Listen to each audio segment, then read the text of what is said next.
Hello dear student, today's our new topic is electric field at an equatorial point. Last topic हमने electric field find out किया था axial point पे। इस बार जो हमारा topic है ये कौन से पॉइंट पे आता है? इक्वेटोरियल पॉइंट पे आता है। ठीक है, इक्वेटोरियल मैंने पॉइंट आपको बताया था 90 डिग्री होता है। ठीक है ना। सबसे पहले हम क्या करते हैं, इलेक्ट्रिक फील्ड फाइंड आउट करना है हमें इलेक्ट्रिक इक्वेटोरियल पॉइंट पे। सबसे पहले हम लेते हैं बाय यूजिंग इलेक्ट्रिक डायपोल। इसका यूज़ करते हैं यूजिंग इलेक्ट्रिक डायपोल। ठीक है, तो कैसे क्वेश्चन देता है, फाइंड इलेक्ट्रिक फील्ड इंटेंसिटी और electric on equatorial point of an electric dipole of an electric dipole। हमें यूज़ किसका करना है? इलेक्ट्रिक डायपोल का हमें यूज़ करना है। सबसे पहले तो स्टार्ट करते हैं, हम इलेक्ट्रिक डायपोल लेते हैं। Let us consider a electric dipole which consisted of two charges, positive Q and negative Q. जो किससे मिलकर बना है? Consisting of two charges, negative Q and positive Q, and separated at distance of 2L and distance of separated 2L and placed in vacuum, then dielectric constant is value 1। जब भी हमारा vacuum में होगा तो डाइलेक्ट्रिक कांस्टेंट है, इसकी value कितनी हो जाती है? 1 हो जाती है।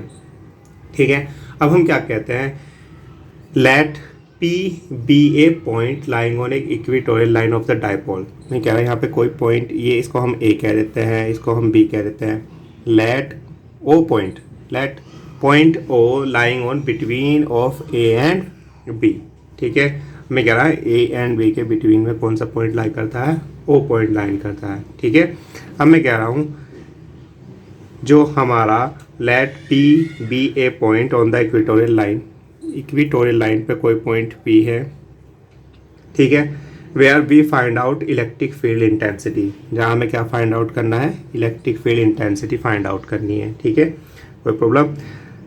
दोबारा फिर समझें। सबसे पहले हम क्या करते हैं, let us consider two charges an electric dipole consist two charges, negative Q and positive Q. ठीक है, and separated distance by 2L and between and midpoint of O। Let us consider on a point P on equatorial point P where we find out electric field intensity। हमें वहाँ पर क्या find out करनी है? Electric field intensity find out करनी है। अब मैं क्या कर रहा हूँ, we meet positive P to positive A and P to negative Q। हमने पॉजिटिव Q और नेगेटिव Q का क्या कर दिया है? मीट करा दिया है। ठीक है, तो सबसे पहले हम इलेक्ट्रिक फील्ड इंटेंसिटी निकाल लेंगे। हमें इस P पॉइंट पे हमें क्या निकालनी है? इलेक्ट्रिक फील्ड इंटेंसिटी निकालनी है। हम पॉजिटिव Q के लिए भी P पॉइंट पे इलेक्ट्रिक फील्ड इंटेंसिटी निकाल लेंगे, नेगेटिव Q के लिए भी हम पॉइंट P पे इलेक्ट्रिक फील्ड इंटेंसिटी निकाल लेंगे। अब हमें पॉजिटिव जो इलेक्ट्रिक फील्ड इंटेंसिटी का हमारा फॉर्मूला होता है, ये होता है E=1/4πε0 ये हमारा फॉर्मूला होता है। तो हमें दो चीज़ की रिक्वायर ज़्यादा होती है, एक चार्जेस की और एक डिस्टेंस की। हमारे पास चार्ज तो है, हमारे पास P टू P की डिस्टेंस नहीं है। तो सबसे पहले हमें P टू P की डिस्टेंस निकालनी पड़ेगी। तो ये हमारी टोटल डिस्टेंस 2L है, ये हमारा मिड पॉइंट है, तो ये हमारी डिस्टेंस कितनी हो गई? L, और ये भी हमारी डिस्टेंस कितनी हो गई? L हो गई। ठीक है, अब मेरी जो O टू P है डिस्टेंस हमारी कितनी है? हमने लेट कर लिया है, लेट R। मैं कह रहा हूँ O to P R distance पे एक पॉइंट कितना है? P, जहाँ हमें क्या फाइंड आउट करना है? Electric field intensity find out करनी है। ठीक है, अब ये हमारा, अगर हम ट्राइंगल POB की बात करें या POA की बात करें तो ये हमारा परपेंडिकुलर हो गया, ये बेस हो गया, ये क्या हो गया? हमारा हाइपोटेनियस। तो हम यहाँ पर हाइपोटेनियस निकाल सकते हैं। हाइपोटेनियस कैसे निकाल सकते हैं? हाइपोटेनियस स्क्वायर इक्वल्स टू किसका होता है? Perpendicular square plus base square के। अब परपेंडिकुलर कितना है हमारा? R स्क्वायर, और बेस कितना है हमारा? L square. तो हाइपोटेनियस हमारा कितना हो जाएगा? √R square plus L square. तो हमने ये सबसे पहले हाइपोटेनियस निकाल लिया, √R square plus L square. तो ये भी हमारा कितना होगा? √R square plus L square hypotenuse होगा। बिकॉज जितनी डिस्टेंस A टू P है उतनी ही डिस्टेंस हमारी कितनी है? B टू P है। अब हम क्या करते हैं, अब हम पॉजिटिव चार्ज के लिए भी P पे हम इलेक्ट्रिक फील्ड निकाल लेंगे और नेगेटिव चार्ज के लिए भी हम इलेक्ट्रिक फील्ड निकाल लेंगे। सबसे पहले हम किसके लिए निकालते हैं? पॉजिटिव चार्ज के लिए हम इलेक्ट्रिक फील्ड निकालते हैं। ठीक है, तो सबसे पहले हम किसके निकालेंगे? पॉजिटिव चार्ज के लिए। पॉजिटिव चार्ज किस पे है हमारा? B पे है, या इसको हम A भी कह सकते हैं, एज यू विश, जो तुम्हें अच्छा लगता है वो भी कोई से भी पॉइंट कर सकते हो। तो मैंने इसको A कर दिया है, इसको B कर दिया है। तो सबसे पहले हम निकाल लेंगे electric field intensity at point B due to positive charge. Positive charge के लिए हमें निकालना है ड्यू टू पॉजिटिव चार्ज। हमें पॉजिटिव चार्ज के लिए हमें इलेक्ट्रिक फील्ड इंटेंसिटी निकालनी है। ठीक है, तो सबसे पहले हम क्या कहते हैं, ई ए बोल दूँ उसको मैं। हमारा फॉर्मूला कितना होता है 1/4 pi epsilon naught into Q upon are square. और आर कितना है हमारा √r² प्लस एल स्क्वायर है, तो ये हो जाएगा √r² प्लस एल स्क्वायर का होल स्क्वायर हो जाएगा। और जब होल स्क्वायर से इसका रूट कट जाएगा तो ई ए की वैल्यू कितनी आ जाएगी हमारी 1/4 pi epsilon naught into Q upon कितना आ जाएगा r² प्लस एल स्क्वायर। ये इक्वेशन हो गई हमारी कितनी फर्स्ट। तो ई ए की वैल्यू कितनी आई हमारी 1/4 pi epsilon naught into Q upon कितना r² प्लस एल स्क्वायर। ये इक्वेशन हो गई हमारी फर्स्ट। अब हमको पता है इसमें हमें डायरेक्शन भी बतानी पड़ती है, ठीक है ना। तो डायरेक्शन क्या हो जाएगी हमारी, हम किस पॉइंट पे निकाल रहे हैं, पी पे। चार्ज हमारा कैसा है पॉजिटिव, तो डायरेक्शन क्या हो जाएगी पॉजिटिव टू पॉइंट पी। तो हमारी जो डिस्टेंस हो जाएगी वो हो जाएगी ए टू पी। तो जो हमारी डिस्टेंस है वो कितनी आई हमारी ए टू पी आई। अब हमने इसी तरह हम पॉजिटिव चार्ज के लिए निकाला, अब हम किसके लिए निकाल लेंगे, निगेटिव चार्ज के लिए निकाल लेंगे। अब हम यहाँ क्या करेंगे ड्यू टू नेगेटिव चार्ज। अब हम किसके लिए निकाल लेंगे, नेगेटिव चार्ज के लिए निकाल लेंगे। नेगेटिव चार्ज पॉइंट बी पे है तो हम इसे कह सकते हैं ई बी। फॉर्मूला यही 1/4 pi epsilon not Q upon distance वही है, तो हमारा यही आ जाएगा कितना r² प्लस एल स्क्वायर ही आ जाएगा। इक्वेशन क्या हो जाएगी हमारी सेकंड। अब चार्ज कैसा है हमारा निगेटिव है, किस पॉइंट पे हम फाइंड आउट कर रहे हैं पी पे। तो जब भी हम जिस निगेटिव की ओर डायरेक्शन हो जाती है तो हमारी जो डायरेक्शन होगी वो कितनी हो गई पी टू बी की डायरेक्शन हो गई हमारी।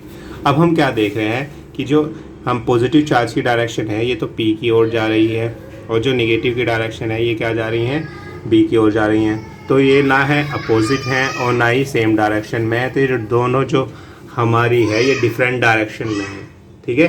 बस E1 EA and EB are equal in magnitude. जितना EA है हमारा उतना ही क्या है EB है। EA और EB ये दोनों क्या है हमारे मैग्नीट्यूड में इक्वल हैं, but they are different direction. और किस में है डिफरेंट डायरेक्शन में। अब हम क्या करते हैं इसको रिवॉल्व करते हैं, हम EA को रिजॉल्विंग करते हैं और हम देखते हैं कि टू इसमें पॉइंटों में हम इसको रिजॉल्व करते हैं। कैसे हम इसको रिजॉल्व करते हैं बहुत ध्यान से समझना। ये जो हमारा पॉइंट P था, ये पॉइंट P था जो हमारा यहाँ पर पॉइंट P था, क्या ये इस पॉइंट P को देख सकते हैं हम। इस पॉइंट P को हम रिजॉल्व करते हैं टू पॉइंटों में, ठीक है। एक तो हम इसको करेंगे परपेंडिकुलर, हम एक तो हम परपेंडिकुलर में करेंगे, सबसे पहले ए के लिए परपेंडिकुलर में करेंगे और फिर इसको वर्टिकल में करेंगे, तो ठीक है। तो दो उसमें हम कंपोनेंट में हम इसको क्या करते हैं रिजॉल्व करते हैं। तो सबसे पहला जो हमारा होगा component perpendicular to dipole axis A B, ठीक है। ये हो जाएगा हमारा यहाँ से EA साइन थीटा। ये हमारा ऊपर की ओर कितना हो जाएगा EA साइन थीटा, और ये नीचे वाला हमारा कौन सा हो जाएगा EB साइन थीटा। ए के लिए क्या हमने तो ये EA साइन थीटा, और ये हमारा कितना हो जाएगा EB साइन थीटा। और जब हम किसके लिए करते हैं, जब हम करते हैं कंपोनेंट परपेंडिकुलर करते हैं हम इसको, ठीक है नहीं, तो ये हमारा जो वर्टिकल में आ जाएगा ये कौन सा आ जाएगा हमारा EA कोस थीटा और EB कोस थीटा आ जाएगा। तो ये हमारा कितना हो जाएगा EA कोस थीटा हो जाएगा, और ये कितना हो जाएगा हमारा EB कोस थीटा हो जाएगा। अब हमने देखो सबसे पहले पॉइंट P को हमने दो में रिजॉल्व किया। सबसे पहले परपेंडिकुलर में EA साइन थीटा, और ये नीचे वाला हो कौन सा हो गया था हमारा EB साइन थीटा हो गया था। और जब हम इसको हमने इसमें किया तो ये हमारा कितना हो गया था EA कोस थीटा, और ये कितना हो गया था हमारा EB कोस थीटा, ठीक है। देख तो हम क्या देखते हैं जो पैरेलल में है वो हमारा EA कोस थीटा और EB कोस थीटा होता है, परपेंडिकुलर में कितना होता है EA साइन थीटा और EB साइन थीटा। अब हम क्या देख रहे हैं EA sine theta EB sine theta ये क्या है दोनों अपोजिट डायरेक्शन में है, तो एक दूसरे को क्या कर देंगे ये कट कर देंगे, ये सेम है तो ये 0 आ जाएगा। बिकॉज जबकि हमारा जो EA कोस थीटा है और EB कोस थीटा है ये क्या है हमारा सेम डायरेक्शन में। जो टोटल इलेक्ट्रिक फील्ड होगा तो जो कितना आ जाएगा हमारा टोटल इलेक्ट्रिक फील्ड E आ जाएगा EA कोस थीटा प्लस किसके EB कोस थीटा। बिकॉज जो EA साइन थीटा है EB साइन थीटा है ये are equal in magnitude and opposite in direction, so they will cancel out of each other. तो ये एक दूसरे को क्या कर देंगे भाई कैंसिल कर देंगे, ठीक है। बट जबकि हमारा EA cos theta and EB cos theta ये क्या है, सेम डायरेक्शन में है, ठीक है, और ये एक दूसरे से क्या हो जाएंगे, एडेड अप हो जाएंगे। तो because they are in same direction, तो added up because they are in same direction, then the resultant magnitude, जो हमारा टोटल होगा, रिजल्टेंट होगा, ठीक है, तो वो ई इक्वल्स टू कितना आ जाएगा, ई ए कोस थीटा प्लस किसके आ जाएगा, ई बी कोस थीटा के इक्वल आ जाएगा।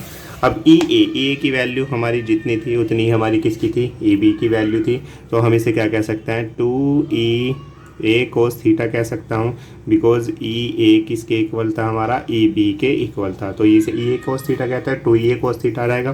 तो 2 ई ए की वैल्यू कितनी है, 1/4πε0 into Q upon are square plus L square into में कितना है, कोस थीटा। तो ये हमारी किसकी वैल्यू आ गई है, टोटल ई रिजल्टेंट आ गया, टोटल रेसिस्टेंट आ गया। अब हमें वैल्यू निकालनी है कोस थीटा की। अब हम अपने फिगर में जाते हैं, अगर हम यहाँ देखते हैं इन ट्राइंगल पी ओ ए, कौन से में देखते हैं हम, ट्राइंगल पी ओ ए में, ये हमारा परपेंडिकुलर हो गया, बेस हो गया, हाइपोटेनियस हो गया। तो इन ट्राइंगल पी ओ ए, हम ट्राइंगल कौन से में ले रहे हैं, पी ओ ए में ले रहे हैं। अब हमें पता है जो कोस थीटा होता है, वो क्या होता है, बेस अपॉन किसके होता है, हाइपोटेनियस के, बेस अपॉन किसके होता है, हाइपोटेनियस के। तो बेस कितना है हमारा, एल है, और हाइपोटेनियस कितना है हमारा, रूट आर स्क्वायर प्लस किसके है, एल स्क्वायर के। तो यहाँ से कोस थीटा की वैल्यू रख देंगे और कोस थीटा की वैल्यू हम यहाँ इस पर पुट कर देंगे। तो जो हमारा ई आ जाएगा, ये ई आ जाएगा 2 into 1/4πε0 into Q upon are square plus L square into cos theta की वैल्यू कितनी, l upon root are square plus कितना, एल स्क्वायर। अब हम यहाँ देखते हैं हम किसके लिए निकाल लेते हैं, ये इलेक्ट्रिक डाइपोल के लिए निकाल लेते। अब हम इलेक्ट्रिक डाइपोल का हमें पता है कि इलेक्ट्रिक डाइपोल पी टू कितना होता है, क्यू इंटू 12 होता है। तो देखो हमारे पास यहाँ क्यू भी है, और ये जो 2 है, ये 2 हम किसके साथ ले लेंगे, एल के साथ ले लेंगे। तो ये क्या बन जाएगा हमारा, क्यू इंटू 12, और ये क्यू इंटू 12 हमारा किसके इक्वल हो जाएगा, पी के इक्वल हो जाएगा। तो वो हमारा पी के इक्वल हो गया था। तो हम हमारा जो इक्वेशन है ये हो जाएगी ई इक्वल्स टू 1/4πε0, कितनी हो जाएगी, 1/4πε0 पी अपॉन और R square plus L square, और वो रूट कितना था, R square plus L square. अब हमें पता है जो आर स्क्वायर प्लस ये root are square plus L square है, रूट की पावर हमारी कितनी होती है, 1/2 होती है, हाफ होती है। तो ये टोटल हमारा जो कितना हो जाएगा, E equals to 1/4πε0 into p upon are square plus L square की पावर कितनी हो जाएगी, 3/2, क्योंकि ये 1/2 और इसकी पावर कितनी है 1, तो टोटल कितनी हो जाएगी हमारी 3/2 पावर हो जाएगी।